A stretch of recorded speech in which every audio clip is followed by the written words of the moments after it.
keep an eye on it for you. All right, we're keeping an eye on these new EPA rules that have to kick in. You might recall that the EPA has just enforced sweeping emission standards that call for big smokestack industries, utilities, cutting down their emissions by at least 32% through the year 2030. Now, a lot of states are already protesting that. We'll get to the various attorneys general battles on that. But Peter Glaser sued over these EPA rules, and he's won before doing so. Peter, your argument then is pretty much as it is now, right? That they can't willy-nilly do this on their own, right?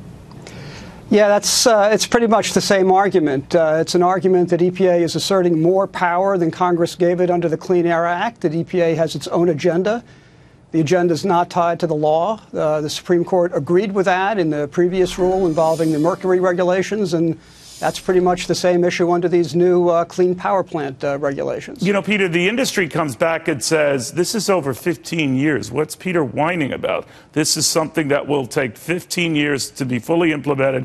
Surely over that course of time, just through plant efficiencies, we can get there. It's not draconian. It's not going to be the end of the world. What do you say to that? I'd say that's a lot of applesauce, actually. I think wish as you'd EPA come up with a stronger term, but applesauce works for me. But explain. It's the best I can do on TV.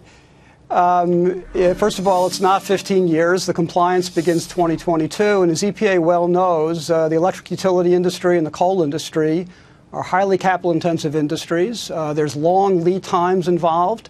EPA wants to transform those industries, and they know very well that efforts to transform those industries will have to take place immediately after the rule goes final and is published in the Federal Register. So these impacts will be immediate. They will not be delayed. You know, one thing that amazes me about this EPA move, and maybe it was pre-timed and has nothing to do with the Supreme Court ruling, but the Supreme Court did rule, hey, EPA, whatever you come up with, you have to weigh the cost of what you're doing. And then along comes the EPA with this decision that is far more sweeping and draconian than anything the Supreme Court had been looking at. So it was as if they doubled down or you know, stuck a finger up at the court. What do you make of that? I think the administration is very, very determined. We have seen the administration move very aggressively to assert executive power. I don't think that they're concerned too much about Congress, and I don't frankly think they're too much concerned about the courts.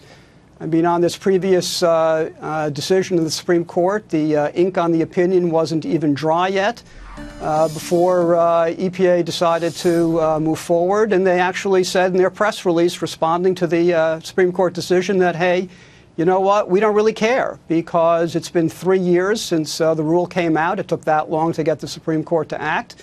And in that time, most of the power plants that were subject to the rule spent the billions of dollars to comply. That's exactly right. So complain to us later, and by that time we'll have gotten what we wanted. Thank you very much, Peter. Well said. Even the applesauce comment, I like that.